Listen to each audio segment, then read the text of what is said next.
안녕하세요. 오종혁 선생님입니다. 자, 두 번째 시간으로 오늘 성적풀이 분석 들어가겠습니다, 여러분. 자, 출발하겠습니다. 자, 성적풀이라는 것은 이제 집을 다스리는 성조신이 있습니다. 이 성조신의 내력을 풀어서 이야기한 겁니다. 이 무가입니다. 무가라는 건 이제 무당이 구슬하면서 부르는 노래예요, 여러분. 아셨죠? 서사 무가입니다. 줄거리는 이제 여러분 한번 읽어보시고요. 전체적으로 읽어보시면 좋을 것 같아요. 핵심 정리로 바로 이제 들어가면은 성조의 이 집 짓는 신이거든요. 성조가. 성조의 일대기가 지금 나와 있다는 거. 이게 이제 핵심 내용이고요. 또 구현을 위한 운문체입니다, 여러분. 그리고 성격은 신화적인 요소가 있고요. 서사적이고 무속적이면서 비현실적이고 영웅적인 성격을 갖고 있습니다, 여러분. 갈래는 서사 무가 또는 무속 신화라고 합니다, 여러분. 서수상 특징을 보면요. 경남의 전승들은 또 집을 다스리는 주제신입니다. 그래서 이 성조신의 내력을 풀이한 서사무가입니다, 여러분. 아셨죠? 또 부부의 분리와 재결합을 통해서 가정의 핵심 요소로서 부부의 애정을 강조한 겁니다, 여러분. 아셨죠?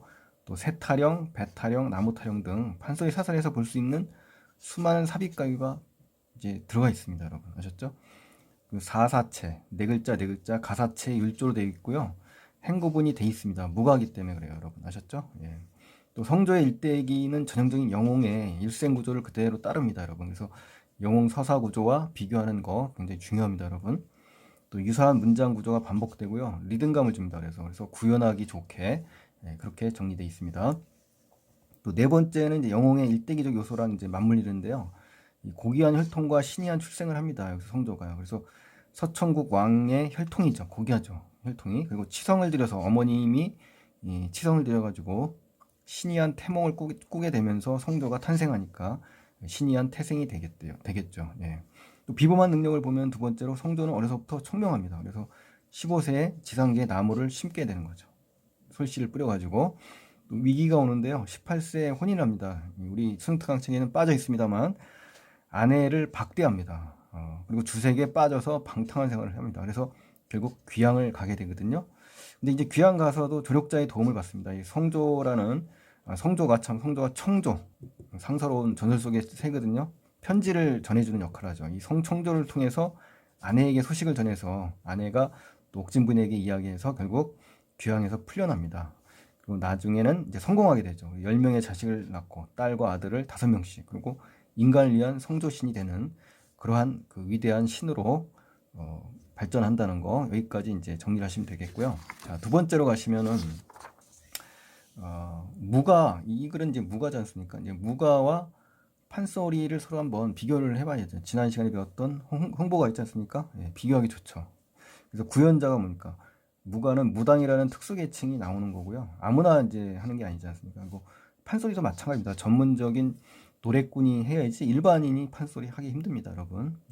장소는 종교적 의례 장소입니다. 이 무가가요, 그렇죠? 그리고 판소리는 무제한이죠. 개방적이지 않습니까? 마당, 뭐 널려 있는 개방적인 공간이면 뭐 다 할 수가 있는 거고요. 또 기능은 무가는 주술적이고요. 또 판소리는 웃음과 감동, 해악이 담겨 있지 않습니까? 바로 그러한 차이점이 있다는 거 간단히 정리를 해봤고요. 전체적인 이제 단어 및 구절풀이로 들어가면요, 두 부분으로 나눕니다. 그래서 첫 번째 부분은 옥진 부인이 태몽을 꿉니다. 그래서 성조를 낳아요. 그렇죠? 성조의 잉태와 탄생 과정이 쭉 나와 있습니다. 시간적 순서죠. 시간적 순서예요. 처음에 치성을 드리고 옥진 부인이 태몽을 꾸고 해몽을 받고 출생을 하게 되는 거죠. 자, 앞부분 줄거리에서 이제 서천국이 어디냐? 바로 인도입니다. 인도. 그래서 구체적 지명이 나왔다는 건 결국 뭐다?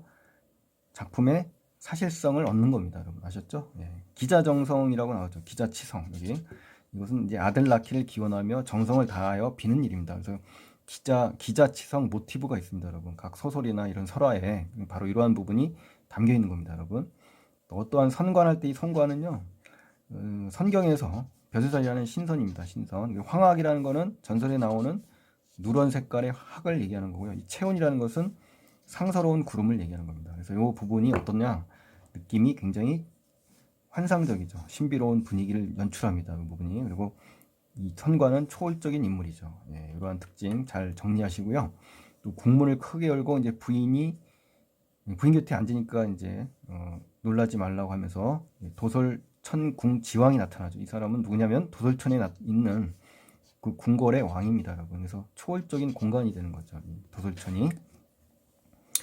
자, 그러면서 이제 부인의 공덕과 정성이 지극하다. 이 말은 뭐니까 천왕이 평가를 한 겁니다. 그래서 치성, 치성을 주어서 천왕이 너무 정성에 감동을 해서 아이를 주는 이유를 제시한 겁니다, 여러분. 천왕은 국왕상제를 얘기하고요. 제불은 모든 부처를 의미합니다. 또 정기를 받았다 그러죠. 정기. 이 정기는 뭡니까? 천지 만물을 생성하는 원천이 되는 기운이에요, 여러분. 아셨죠? 동자는 남자아이, 사내아이를 얘기하는 거고요. 그래서 성조신이 하늘의 기운을 받아가지고 이 하늘의 기운을 받아서 태어난 인물, 즉 굉장히 비범한 인물이라는 걸 알 수가 있죠. 평범한 인물이 아니잖아요. 비범한 인물이라는 걸 알 수가 있습니다, 여러분. 또 이 아기 이름을 지어줬죠. 누가 지어준 겁니까? 바로 저기 임금이 지어준 게 아니라 여기서 나오는 천왕이 지어준 거잖아요. 그렇죠? 그래서 별호는 성조씨라고 했다는 거, 이거까지 좀 알아주시면 좋겠습니다. 별호는 별명입니다, 여러분. 자, 그 다음에 선가는 간 곳이 없다. 그렇죠? 선가는 간 곳이 없다. 촉화만 돋았다. 촉화만 돋았다는 얘기는 촛불만 타고 있었다는 얘기입니다, 여러분. 이튿날 광명, 평명, 평명이라는 거는 해가 밝아서 해가 돋아서 밝아질 때를 얘기하는 거고요. 또 해몽자를 급히 불러. 해몽자라는 사람은 이제 꿈을 해몽하는 사람이고요. 초경이라는 거 저녁 7시에서 9시입니다, 여러분. 초경. 청충은 푸른 애벌레라고 하고요. 좌쪽에 대왕의 직성이, 직성이라는 건요, 사람의 나이에 따라 그 운명을 맡고 있는 9별입니다, 여러분. 그래서 또 우편은 부인의 홀령이라. 여기까지는 뭡니까? 이 성조가 어떻다는 거예요. 고귀한 혈통을 지닌 존재다. 이렇게 이야기를 하시면 되겠습니다. 그리고 청충 두 마리는 원앙비치락이다. 이제 원앙비치지락이라는 것은요, 화목한 부부 관계를 얘기하는 겁니다. 아셨죠? 예. 그 다음에 이제 세 번째 장을 가시면요, 국학고 세송이는 국가의 삼태육경이다. 삼태육경이라는 거는 이제 그 삼정승과 육조판서를 아울러서 얘기하는 건데요. 즉 높은 벼슬을 암시하는 겁니다. 그러니까 높은 벼슬로 될 것임을 암시하는 거죠. 또 이경이라는 거는 밤 9시, 11시 사이입니다. 그래서 자미성, 뭐 삼심제불 나오는데, 자미성은 이제 중국 천자의 운명과 관련된 별이다라고 아시면 되겠고요. 삼신제불은 민속 신앙에서 아기를 점지한다는 신령입니다, 여러분. 아셨죠? 또 삼경이라는 거는 이제 우리 많이 나오잖아요, 고전에서. 밤 11시에서 새벽 1시고요. 좌정이라는 단어는 자리 잡아 앉았다, 이런 뜻이고, 지향이라는 거는 아이의 출산과 성장을 관장하는 산신입니다. 그래서 경상도 지방에서 일컫는 말입니다, 여러분. 또 성신의 정기를 받았다. 뭐 동자를 마련해서 부인을 주신 것은 국가에 등남하면 소년공명. 소년공명이라는 것은 어린 나이에 벼슬길에 올라 이름을 떨치는 겁니다. 일찍부터 비범한 인물임을 알 수가 있죠. 예, 총명하죠. 번몽이라는 것은요, 번거로운 꿈, 번잡한 꿈이니까 그렇게 생각하지 말라고 해몽자가 지금 이야기하는 겁니다. 또 그달부터 잉태라는 건 이제 임신이라는 얘기고요. 또 여기 육부라는 거는 삼사삭은 또 서너 달이라는 뜻이고요. 이 인형은 사람의 형상입니다, 여러분. 육부라는 건 뱃속에 있는 6가지 기관을 얘기하는 겁니다. 내장을 얘기하는 거겠죠. 칠삭이라는 건 이제 7개월이라는 얘기고요. 골육은 뼈와 살을 얘기하는 겁니다. 그러니까 7개월 만에 뼈와 살이 생겼다. 그리고 팔구상 만에 어때요? 남녀인지 구별이 됐다. 뭐 이런 얘기고요. 여기서 나오는 명덕왕은 명을 주고 뭐 부인을 침범했다까지는 뭡니까? 여기까지는요, 초월적 존재들이 이제 열거가 되면서 성조의 탄생 과정에서 도움을 주는 겁니다. 그래서 아셨죠? 그러니까 결국 탄생 과정을 얘기하는 겁니다. 성조의 뭐 탄생 과정, 맞죠? 가래란 말이 있는데 이 가래는 이제 가랑이를 얘기하는 겁니다, 여러분. 금강문이라고 나오죠. 금강문은 아이를 낳는 문입니다. 그걸 좀 아름답게 표현해서 미화법으로 표현한 거고요. 침금이라는 것은 이제 이부자리와 베개를 얘기하고, 또 관옥이라는 말과 두목지라는 말 나오죠. 관옥이라는 건 남자의 아름다운 얼굴을 비유하는 거고요. 두목지라는 거는 이제 당나라 말기의 시인입니다. 그래서 실제 인물을 언급했습니다. 그렇죠? 실제 인물을 언급해서 어떤 거 통체가 좋은 겁니다. 얼굴이 이쁜 거는 아니라 그건 관옥이죠. 두목은 통체가 좋은 겁니다, 여러분. 아셨죠? 그래서 목지란 말은 두목의 자입니다. 자, 그러니까 원래 이름이 두목이에요. 아셨죠? 예. 그래서 여기서 뭘 이해하는 거냐면 탄생 당시에 그 외모가 훌륭하다, 그러니까 출중하다, 그리고 풍채도 좋다, 뭐 이런 이야기를 하는 겁니다, 여러분. 탄생 당시. 자, 여기까지가 첫 번째 부분이고요. 이제 두 번째 부분으로 가시면은 이제 성조가 인간 세상에서 집을 짓고자 옥황상제에게 솔씨를 얻어서 이제 나무를 씨를 심게 되는 겁니다, 여러분.